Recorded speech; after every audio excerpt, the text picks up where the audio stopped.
हमारे हाय बोलो सभी को। हाय। आप सभी लोगों का एक बार फिर से डीआरटी पैरामेडिकल क्लासेस में स्वागत है। स्वागत करो सभी का। ये हेलो बोल रहा है आपको, सभी हाय बोलो, हेलो बोलो। क्या हो गया? ये बोल रहे हैं सर बच्चे कम है, अभी तक क्या है, वो कनेक्ट होंगे धीरे धीरे साथ में सभी आएंगे। ठीक है।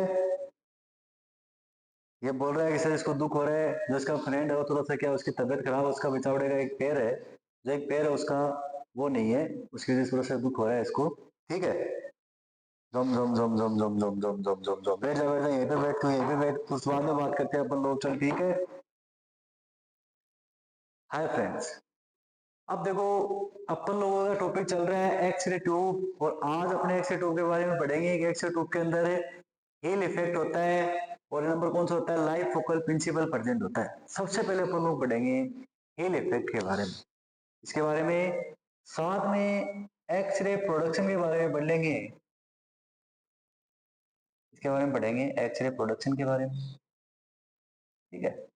दो कंप्लीट हो रहा है, प्लस में जो ऊपर एक नंबर लिखा हुआ है हील इफेक्ट के बारे में, वो पढ़ेंगे। सबसे पहले बात करते हैं, आप लोगों के सामने डायग्राम बनाया हुआ है। ठीक है।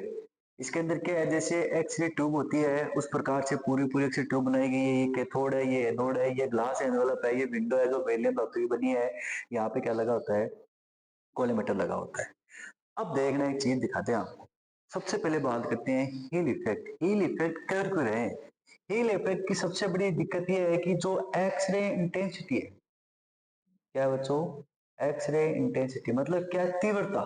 क्या है, जो उसकी तीव्रता है, तीव्रता का मतलब क्या है, उसकी जो एनर्जी बोल सकते हैं आप लोग, क्या बोल सकते हो, एनर्जी। क्या बोल सकते हैं अपन लोग, एनर्जी। एनर्जी का मतलब क्या है सर, मतलब उसकी पेनिट्रेशन पावर, या उसकी तीव्रता, या उसकी शक्ति कितनी है, या किस चीज के अंदर होती है, कैसे होती है। उससे पहले अपन लोग पढ़ते हैं एक्सरे का प्रोडक्शन कैसे होता है बच्चों, क्या पढ़ते हैं, एक्सरे का प्रोडक्शन। आपको पता है यहाँ पे क्या है, वोल्टेज। क्या है बच्चों, वोल्टेज। ये वोल्टेज जैसे इसको ऑन किया जा रहा है, कैथोड के पास वोल्टेज भी जाने के बाद में यहाँ पे क्या होगा, थर्मियोनिक इमिशन होगा। क्या होगा, थर्मियोनिक इमिशन। मतलब क्या है, थर्मियोनिक इमिशन मतलब क्या है, इलेक्ट्रॉन का इमिशन होगा, जो अपन लोगों ने पहले बात की है। इलेक्ट्रॉन का इमिशन होगा तो यहाँ पे क्या बन रही है, इलेक्ट्रॉन बन रहे हैं।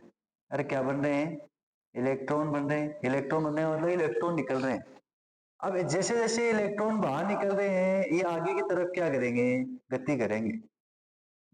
गति का मतलब क्या है, वेलोसिटी के साथ में, या कुछ ना कुछ क्या है, इसके अंदर गति है। ये ऐसे ऐसे जाके किसे टकराएंगे, जो एनोड है उससे जाकर टकराएंगे। किसे टकराएंगे बच्चों, जो अपना एनोड है इससे जाकर क्या है, टकराएंगे। देखो, एक्स-रे की प्रोडक्शन के अंदर ही छुपा है हील इफेक्ट, और क्या छुपा है, लाइन फोकल प्रिंसिपल, इसी के अंदर छुपा है। अब जैसे ही सर ये यहाँ पे टकरा गए, आपने बताया कि इस पर जाकर टकराएंगे, तो इनको एक रास्ता प्रोवाइड कर रहे हैं। वो काम किसका है, जो फोक्सिंग कप है। ठीक है। जो किसका बना है, कॉपर या ग्रेफाइट का बना होता है। ये जो फोक्सिंग कप है, ये जैसे इलेक्ट्रॉन बाहर निकल रहे हैं फिलामेंट के ऊपर, किसके ऊपर बच्चों, फिलामेंट।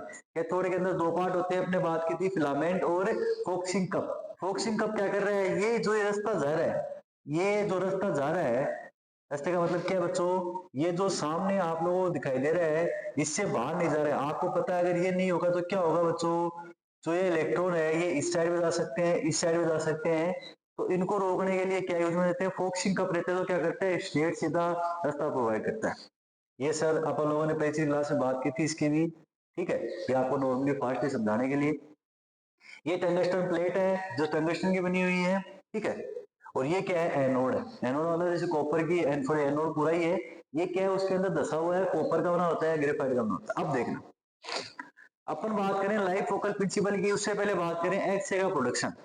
जैसे इलेक्ट्रॉन टकराए, टकराने के बाद में ये वापस क्या होते हैं, ट्रांसमिट होते हैं। क्या होते हैं बच्चों, नीचे की तरफ ट्रांसमिट हो रहे हैं। अब बोलोगे सर ये नीचे की तरफ क्यों हो रहा है ट्रांसफर, इसके अंदर लाइफ फोकल प्रिंसिपल भी है और एंगल भी है। किसका एंगल है, एनोड एंगल। इसकी बात करेंगे जब अपन लोग क्या पढ़ेंगे, अपन एंगल की बात करेंगे जब क्या होगा, अपन क्वालिटी की बात करेंगे, उस टाइम पे इसकी बात करेंगे। ये क्या है बच्चों? एक्सरे। एक्सरे बीम्स,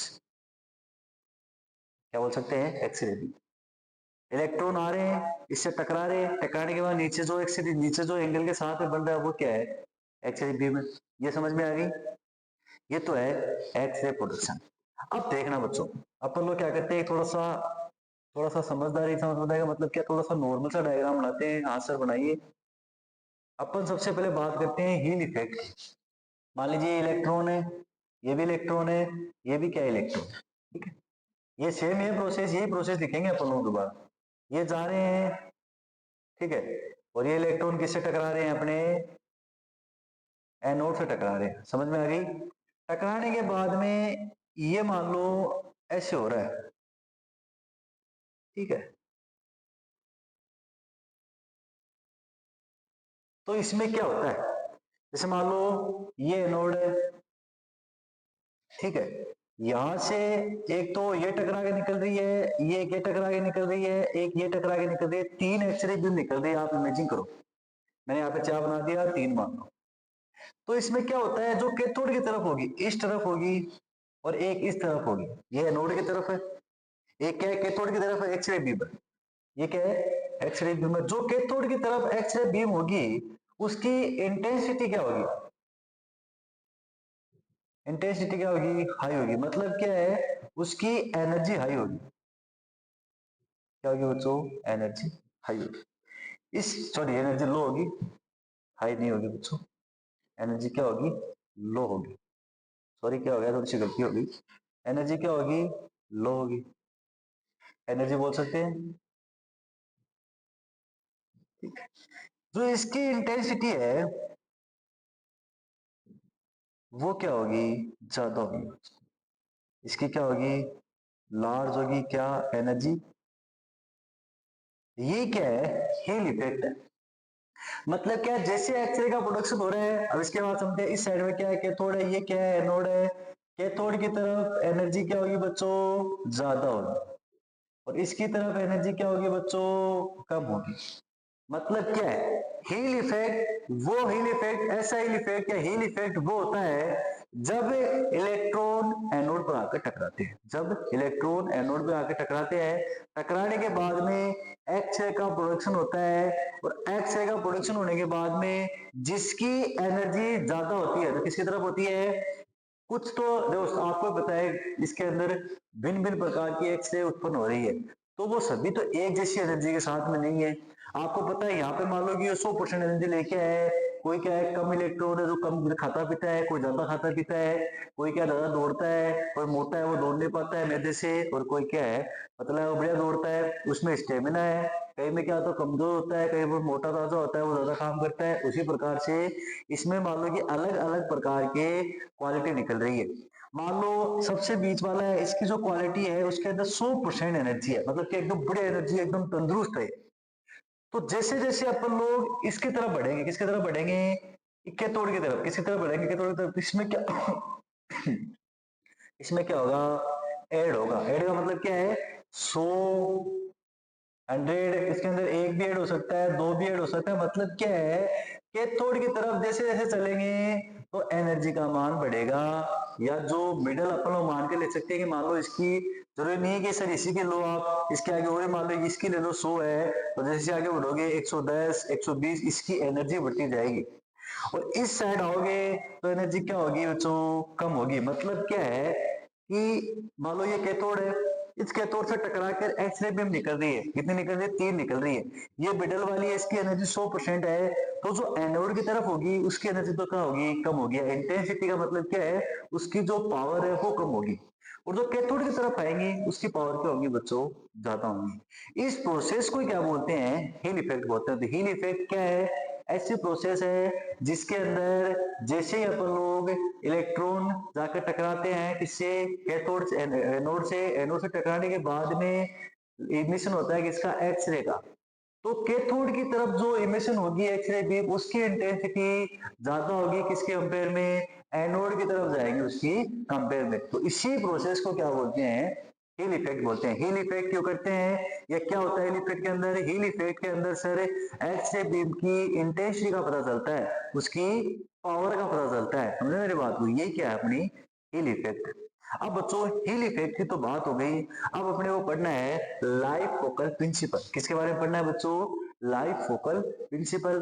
तो उसका भी इसी डायग्राम के अंदर पढ़ेंगे, ये भी क्या होता है, इसी के अंदर होता है। हील इफेक्ट के बारे में अब अपने को पढ़ना है लाइव फोकल प्रिंसिपल क्या होता है, किसकी बात करेंगे अपन? वो लाइव फोकल प्रिंसिपल की।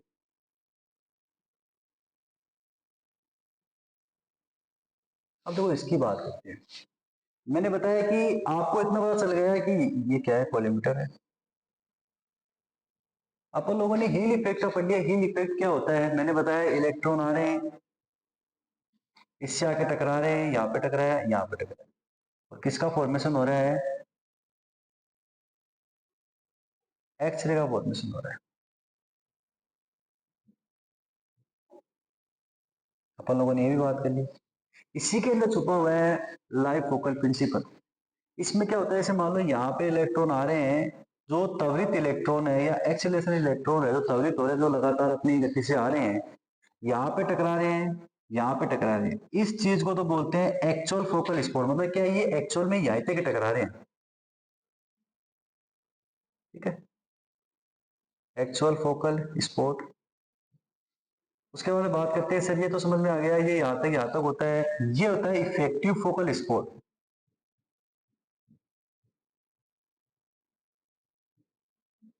यहाँ पे नीचे क्या है, बॉडी पार्ट है।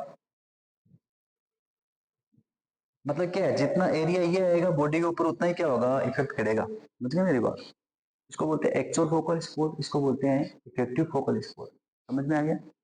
ये एक्चुअल में है, ये क्या इफेक्टिव है। इसमें क्या होता है कि जैसे मान लो ये एनोड एंगल है, इसके ऊपर टकरा रहे हैं, टकराने के बाद में इलेक्ट्रॉन जैसे ही यहाँ पे टकराया, एक इलेक्ट्रॉन यहाँ पे टकराया, आने के बाद में ये तो एक्चुअल है, ये कौन सा है, ये तो एक्चुअल है सॉरी,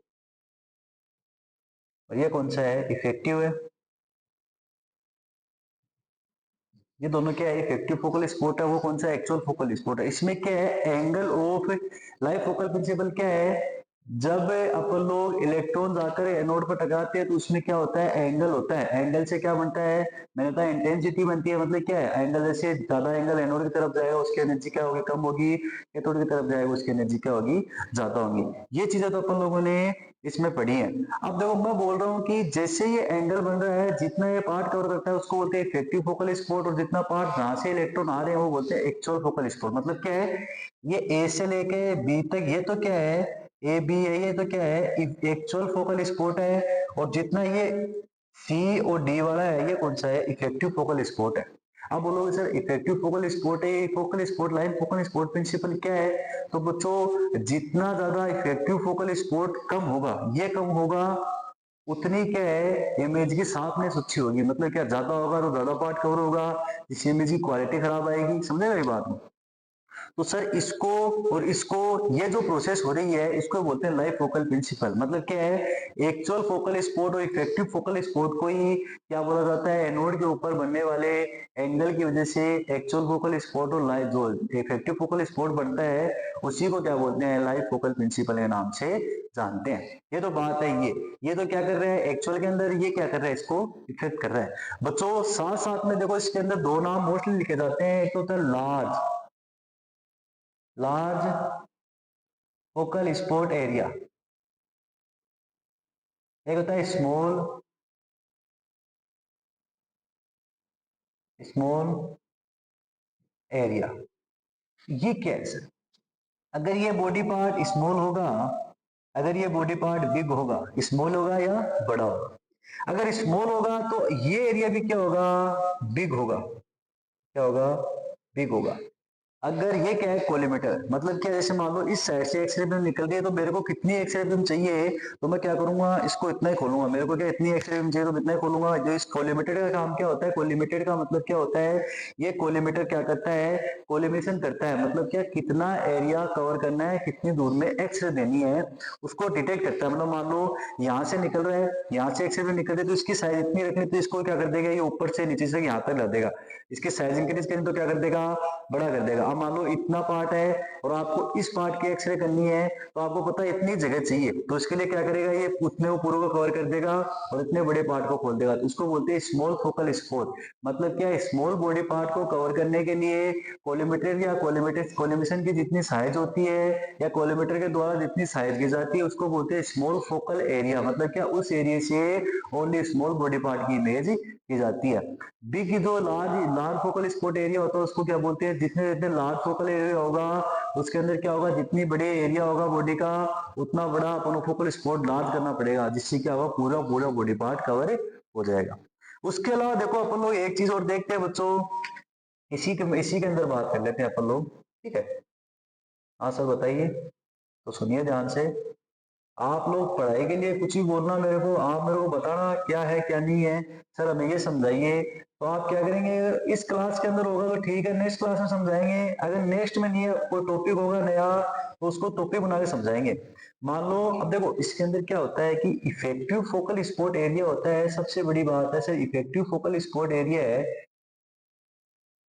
फोकस एरिया बोल सकते हैं, ठीक है। अगर ये लार्ज है, क्या है, लार्ज है तो इमेज की क्वालिटी खराब होगी। ये स्मॉल है तो इमेज की क्वालिटी क्या होगी, इंक्रीज होगी। इफेक्टिव फोकल स्पॉट, अरे आगे जाके अपन लोग नीचे कोलिमेटेड जो लार्ज फोकल एरिया बड़ा पार्ट कवर करना है, छोटा पार्ट कवर करना है, वो तो क्या हो रहा है, अपन जो फोकल स्पॉट साइज है उसके अकॉर्डिंग कर लेते हैं, वो तो हो जाएगा। पर मैं क्या बोल रहा हूँ, अगर इफेक्टिव फोकल स्पॉट या इफेक्टिव फोकल स्पॉट जो साइज है वो ज्यादा होगी तो इमेज की क्वालिटी खराब होगी। क्यों होगी बच्चों, क्योंकि उसके अंदर क्या होगा, ज्यादा एरिया कवर हो रहा है और ज्यादा एरिया कवर होने की वजह से जो एक्सरे बीम है वो ज्यादा निकल रही है, जो क्या है ज्यादा ज्यादा एरिया कवर कर रही है, इससे क्या होगा, बहुत ज्यादा स्कैटर रेडिएशन निकलेंगे, उससे क्या इमेज खराब होगी।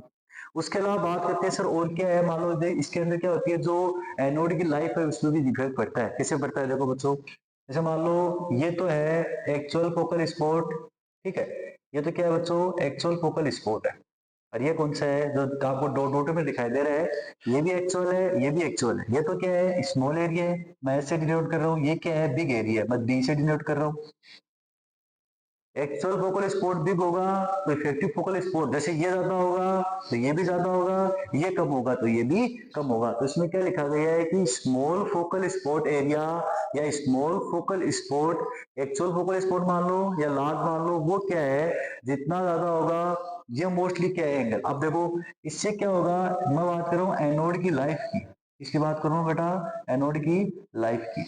इसमें मान लो इतना ही पार्ट क्या हो रहा है, डिटेक्ट हो रहा है, इतने पार्ट के ऊपर एक्सरे बीम जो इलेक्ट्रॉन है वो जाकर टकरा रहे हैं। उससे क्या होगा बच्चों, जो पार्ट है वो कम कवर हो रहा है और एक्सरे बीम बराबर मिल रही है, जितनी आपको क्वांटिटी में चाहिए उतनी मिल रही है, प्रॉपर मिल रही है। उससे क्या हो रहा है, जो जितना एरिया कवर हो रहा है उतना ही अपना टंगस्टन की जो प्लेट लगी हुई है या एनोड है वो खराब होगा। मतलब कि उसमें जाकर टकराएंगे, टकराने से उसके अंदर क्या है वो वर्क करेगा, उतनी हीट प्रोड्यूस होगी, अरे हीट भी कम होगी, अरे होगी नहीं होगी, तो हीट भी कम हो रही है। इसमें क्या है, ज्यादा टकरा रहे हैं और ज्यादा क्या है हीट प्रोड्यूस हो रही है। अब वो हीट प्रोड्यूस होने से क्या होगा बच्चों, अपनी इमेज की क्वालिटी भी खराब होगी और क्वालिटी डिक्रीज भी होगी। तो इसके लिए क्या है, ये एक्चुअल फोकल स्पॉट है, इफेक्टिव फोकल स्पॉट है, और एक होता है लार्ज, बड़े बॉडी पार्ट को कवर करने के लिए लार्ज फोकल स्पॉट साइज होती है, स्मॉल पार्ट को कवर करने के लिए स्मॉल फोकल स्पॉट साइज होती है। ये अपन लोगों ने बात कर ली हिल इफेक्ट के बारे में और लाइफ फोकल प्रिंसिपल के बारे में। अब देखो बच्चों अपन लोगों को पढ़ना है type of X ray tube. X ray tube type के बाद ये अपना जो एक्सरे ट्यूब टॉपिक है ये कंप्लीट हो जाएगा। लास्ट बात करते हैं टाइप ऑफ एक्सरे ट्यूब की। सबसे पहले बात करते हैं अकॉर्डिंग टू एनोड टाइप, मतलब क्या है, जिसके अंदर आप लोगों को मैंने पढ़ाया था कि एनोड दो प्रकार से यूज करते हैं, एक स्टेबल एनोड होता है, क्या होता है, रोटेटिंग एनोड होता है, या स्टेटिक एनोड होता है, कौन सा होता है, रोटेटिंग एनोड होता है। स्टेबल यूज में लेंगे जिस ट्यूब के अंदर, वो तो क्या होगा, कौन सा होगा, स्टेटनरी एक्सरे ट्यूब हो जाएगा। जिसके अंदर रोटेटिंग एनोड यूज में लेंगे वो कौन सा हो जाएगा, रोटेटिंग एनोड ट्यूब हो जाएगी। समझे मेरी बात को, आपको बता दिया स्टेटनरी एनोड क्या होता है, स्टेबल एनोड कौन सा होता है, रोटेटिंग एनोड को, पिछले वाली क्लास उसकी बात हुई थी। अब उस आप देखो according to by window, window का मतलब क्या है, जो एग्जिट हो रही है ना, एग्जिट जहां से एक्सरे बीम एग्जिट होती है, उस विंडो के अकॉर्डिंगली अपन लोग एक्सरे ट्यूब को डिवाइडेशन करते हैं। आपको याद हो तो डब्ल्यू सी रोंजन है, ठीक है, उसने कैथोड ट्यूब यूज में ली थी, ठीक है, क्या यूज में ली थी, कैथोड ट्यूब, इसका नाम था फुरकच एक्सरे ट्यूब। वो एक्सरे ट्यूब थी, वो कौन सी थी, साइड विंडो वाली। मतलब क्या है, इसमें इलेक्ट्रॉन जा रहे हैं, जाने के बाद में इससे टकरा रहे हैं, या टकराने के बाद डायरेक्ट क्या है, यहाँ से एक्सरे ट्यूब निकल रही है। तो सर सॉरी, साइड वाले नहीं, एंड वाली एक्सरे बीम थी, कौन सी थी, एंड वाली। साइड वाले का मतलब क्या है, जो ग्लास एनवलप है, ये भी क्या है, ग्लास एनवलप है, इस ग्लास एनवलप के किनारे पे, एंड के किनारे पे एग्जिट हो रहा है। साइड का मतलब क्या है, साइड के अंदर लिखा, साइड के अंदर क्या हो रही है, एक्सरे बीम एग्जिट हो रही है। इसमें देखो साइड ऑफ एनवलप, एनवलप के साइड में क्या होती है, विंडो प्रेजेंट होती है, ये रही साइड में विंडो प्रेजेंट, ठीक है। परपेंडिकुलर टू इलेक्ट्रॉन बीम, मतलब जैसे मान लो ये इलेक्ट्रॉन आ रहे हैं, इनके जस्ट परपेंडिकुलर है, अरे है नहीं, इलेक्ट्रॉन है यहाँ पे, इलेक्ट्रॉन इसके जस्ट परपेंडिकुलर है। तो इसमें क्या होता है, perpendicular to electron X ray beam, X ray beam, ये इलेक्ट्रॉन है इनके परपेंडिकुलर क्या होगी, एक्सरे बीम होगी। अरे क्या होगी, एक्सरे बीम। मतलब क्या है, परपेंडिकुलर जो इलेक्ट्रॉन यहाँ से जा रहे हैं उसके जस्ट परपेंडिकुलर क्या निकलेंगी, एक्सरे बीम निकलेगी। समझ रहे हो मेरी बात को। पैरेलल टू इलेक्ट्रॉन, जो एक्स रे भी इसमें निकलेंगी, जैसे ये इलेक्ट्रॉन जा रहे हैं, इन्हीं के पैरेलल में यहाँ पे क्या निकल जाएंगी, एक्स रे बीम निकल जाएंगी। पैरेलल टू इलेक्ट्रॉन, इलेक्ट्रॉन के पैरेलल क्या होगी, एक्स रे बीम एग्जिट होगी।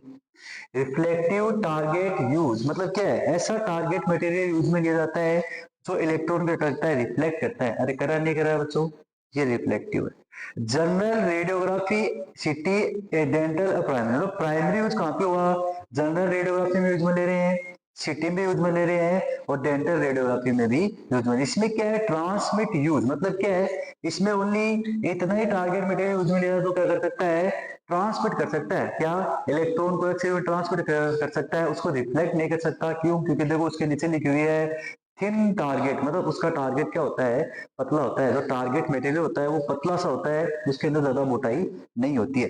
लो हीट कैपेसिटी, मतलब कि इसकी कैपेसिटी भी क्या होती है, लो हीट एब्जॉर्ब करने की कैपेसिटी होती है। रीजन क्या है सर, रीजन ये है क्योंकि सर इसके अंदर क्या होता है कि नॉर्मली अगर ज्यादा हीट होगा तो इसके अंदर मेल्टिंग पावर क्या हो जाएगा, ज्यादा हो जाएगा, जिससे वो जो थिन अपन लोग टारगेट मटेरियल यूज में ले रहे हो वो क्या हो जाएगा, पिघल जाएगा।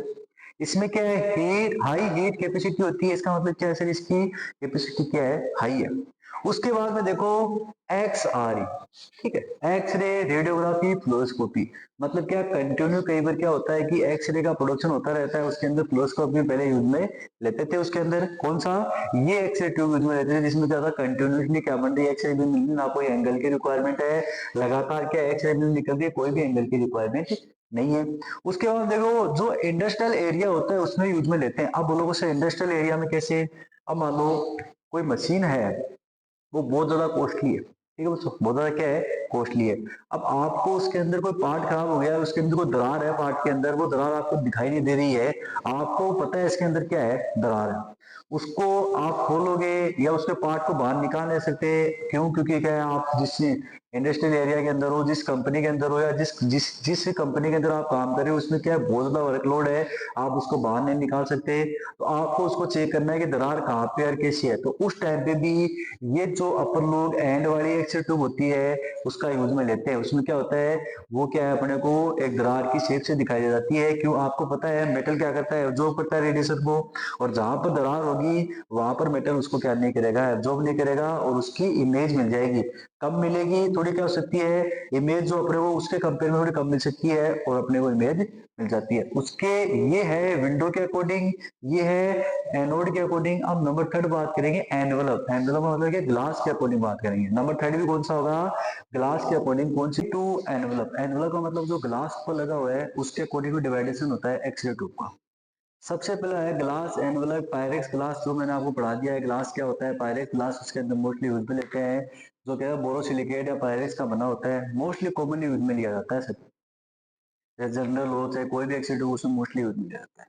उसके बाद मेटल एनवलप, मैंने बताया था कि मेटल एनवलप भी यूज में लेते हैं। उसमें क्या लिखा हुआ, हाई वोल्टेज जहां पर अप्लाई होती है, देखो हाई आउटपुट एक्सरे ट्यूब, जहां पर हाई एक्सरे ट्यूब, मतलब आउटपुट क्या हो, हाई हो, आउटपुट क्या होती है, हाई होती है, वहां पर जैसे सिटी स्कैन है, आपको पता है सिटी स्कैन क्या, उसके अंदर हाई रेडिएशन लगती है। सबसे ज्यादा किसमें रेडिएशन लगती है, हाई डोज किसमें लगती है, X ray city CT scan के अंदर।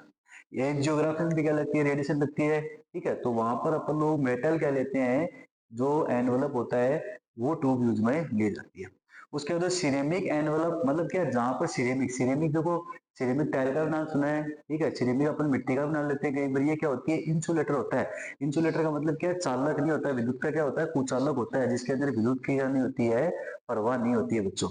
इसमें क्या है, हाई पावर मेटल सिरेमिक मतलब क्या है, हाई पावर जहाँ पे यूज आती है वहां पर सिरेमिक डिजाइन यूज करते हैं। क्यों, क्योंकि क्या होता है, बिकॉज इंसुलेटिंग, ये क्या होता है, इंसुलेटर होता है। जहां पर हाई पावर यूज में ले रहे हैं, वोल्टेज क्या है बहुत ज्यादा हाई है, वहां पर अपन लोग क्या यूज में लेते हैं, सिरेमिक जो एनवलप होता है वो यूज में लेते हैं। क्यों, क्योंकि उसमें क्या होता है, कुचालक होता है विद्युत का, जिससे करंट नहीं लगता है।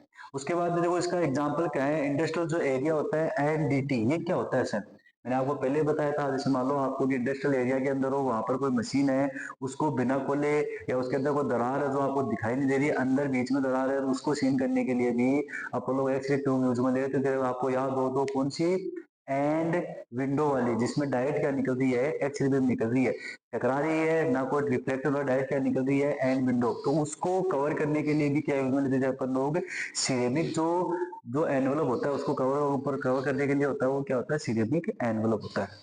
उसके बाद सिक्योरिटी इंस्पेक्शन मतलब क्या है, जैसे मान लो आप लोग एयरपोर्ट के अंदर जाते हो, वहां पर क्या होता है, आपको स्कैन किया जाता है। तो मोस्टली क्या है, वहां पर मान लो एयरपोर्ट के अंदर भी स्कैन करने के लिए ये जो सिरेमिक है, यही एनवलप यूज में लिया जाता है। उससे क्या होता है, करंट नहीं लगता है। समझ रहे हो मेरी बात को। साइंटिफिक एनालिसिस मतलब क्या है, कोई भी क्रिस्टल है उसको सीन करने के लिए आप लगातार उस पर रेडिएशन डाल रहे हो, उसके अंदर भी इमेज आएगी, कैसी कैसी इमेज आएंगी। तो उसको जहां पर वो एक्स-रे ट्यूब आप यूज में ले रहे हो, उसका जो एनवलप होता है वो कैसा होता है, सिरेमिक टाइप का एनवलप होता है, सिरेमिक मटेरियल से मिलकर बना होता है। क्यों, क्योंकि आपको पता लगातार एक्सपोज होगा और उससे क्या करंट भी आ सकता है, तो उसके लिए क्या बनाया जाता है, सिरेमिक एनवलप यूज में लिया जाता है। तो सिरेमिक एनवलप के अकॉर्डिंग इसको डिवाइडेशन किया गया है। फिर लास्ट बात करते हैं अकॉर्डिंग टू डेवलपमेंट है। डेवलपमेंट का जैसे जैसे पहले कौन सी एक्स ट्यूब थी, फिर कौन सी है, उसके अकॉर्डिंग इसको टाइप में डिवाइडेशन किया गया। सबसे बात करते हैं कुर्कस जो ट्यूब है, उसने डब्ल्यू सी रोंजा ने 8 नवंबर 1895 फर्स्ट जो एक्स ट्यूब बनी थी, उसका नाम है कुर्कस ट्यूब, या कोल्ड क्या बोल सकते हैं उसको, कोल्ड, कोल्ड का मतलब ठंडा, कैथोड यूज में दिया था, तो उसको बोलते हैं कोल्ड कैथोड ट्यूब के नाम से भी जानते हैं, डब्ल्यू सी रॉन्जन के द्वारा दी गई। उसके बाद में जैसे जैसे उसने डेवलप किया 1913 के अंदर, डेवलप होने के बाद में उसको हॉट कैथोड ट्यूब के नाम से जाना है, जिसको क्या बोलते हैं, कुलिंस ट्यूब बोलते हैं, जो आप प्रेजेंट टाइम में भी यूज में ले जाती है। कुलिंस ट्यूब का मतलब क्या है, वो एक था कुलिंस वैज्ञानिक था, डब्ल्यू डी वैज्ञानिक था कुलिंस, उसने क्या दी, इसकी खोज की 1913 के अंदर। उसने क्या बताया, इस ट्यूब के बारे में बताया। फिर देखो इसको हॉट कैथोड के बोलते हैं, उसके अंदर हॉट कैथोड यूज में लेते हैं। मैंने हॉट कैथोड और कोल्ड कैथोड के बारे में पहले बता दिया है। उसके बाद में ग्रिड एक्स-रे ट्यूब या ग्रिड ट्यूब भी बोल सकते हैं, जिसके अंदर अपन लोग ग्रिड यूज में लेते हैं, उसको ग्रिड ट्यूब के नाम से जानते हैं। बच्चों मैंने एक्स-रे ट्यूब कंप्लीट कर दी है, आपके पास हर चीज का हर का जवाब है। आपको जो कुछ नहीं समझ में आ रहा है आप मेरे को कमेंट बॉक्स में बताइए, अगर वो समझाने में कुछ ज्यादा होगा तो अपन लोगों नेक्स्ट क्लास के अंदर उस चीज को समझाएंगे, ठीक है। अब देखो एक बात और बोलते हैं कि मेरे पास एक कमेंट आया था कि सर इसके अंदर डीसी करंट यूज में क्यों ले रहे हैं। तो बच्चों मैंने एक बात बताई थी आपको, डीसी एससी करंट होता है क्या। देखो मेरे पास एक कमेंट भी आया था कि सर डीसी करंट यूज में क्यों ले रहे हैं, तो उसका रीजन देखते हैं। आप लोगों को पता है ये तो कौन सा है, DC current, sorry SC current, कौन सा करंट है, एसी। अब आप बोलो सर हमें कैसे पता, तो वो पढ़ाएंगे, करंट के बारे में पढ़ाएंगे, कोई दिक्कत वाली बात नहीं है। और ये क्या होता है, डीसी करंट होता है। क्या होता है बच्चों, डीसी मतलब क्या, समय के साथ अगर करंट का मान परिवर्तन हो रहा है, मतलब क्या है, उसके गति में या उसके मूवमेंट में परिवर्तन हो रहा है, तो उसको तो बोलते हैं एसी करंट। यहाँ पे पॉजिटिव, यहाँ पे जीरो, यहाँ पे नेगेटिव। समय के साथ में अगर परिवर्तन नहीं हो रहा है, लगातार वो अपने कंटिन्यू चल रहा है, उसको बोलते हैं डीसी करंट। मतलब क्या है, इसमें लगातार एक ही वैल्यू है, फिक्स वैल्यू है, इस वेग से ये चल रहा है। अब बोलोगे सर डीसी की यूज में ले रहे हैं, आपको पता है एससी करंट यूज में लोगे, यहाँ पे कुछ ना कुछ मान आएगा, यहाँ पे जीरो, यहाँ पे कुछ मान आएगा, फिर से यहाँ पे जीरो, यहाँ पे कुछ। तो देखो कभी तो मशीन में क्या होगा, त्वरित जो इलेक्ट्रॉन है, जहां पर कैथोड से इलेक्ट्रॉन जा रहे हैं उसके ऊपर टकरा रहे हैं, कभी तो पार्ट ले आएंगे, कुछ टाइम रुकेंगे, कुछ टाइम आएंगे, कुछ टाइम रुकेंगे, कुछ टाइम आएंगे, उससे क्या होगा, एक्सरे की प्रोडक्शन अच्छी नहीं होगी। जो त्वरित इलेक्ट्रॉन है, एक्सीलरेशन इलेक्ट्रॉन है, वो जाकर टकराएंगे तो टाइमिंग लगेगा, तो ये लगातार उसमें टकराता रहता है, उसकी वजह से अपन लोग क्या लेते हैं कंटिन्यूसली, मतलब क्या लगातार त्वरित इलेक्ट्रॉन टारगेट में से टकराते रहे, इसके लिए अपन लोग डीसी करंट यूज में लेते हैं, जिसमें क्या है कोई भी टाइप का स्टॉपेज नहीं होता है, इसके लिए अपन लोग मोस्टली यूज में लेते हैं। बहुत बहुत धन्यवाद आप लोगों का इस क्लास को देखने के लिए। आप लोगों का प्यार मेरे पे से बना रहे, मैं आप लोगों का हमेशा सहयोग करता रहूंगा। जो भी आपको कोई प्रॉब्लम हो मेरे को कमेंट बॉक्स में बताइए, आपको सर मेरे को ये प्रॉब्लम है, अगर ऑन द स्पॉट बताया जाएगा, थोड़ा सा क्या है कि अगर समझाने में थोड़ी सी ज्यादा बड़ा होगा तो विस्तार में समझा देंगे, नहीं कमेंट बॉक्स में आपको उनका आंसर जरूर मिलेगा। ठीक है, बाय बाय टाटा, सभी को बाय बोलो, बाय। ठीक है टाटा, अपन लोग कल मिलते हैं। जय हिंद जय भारत।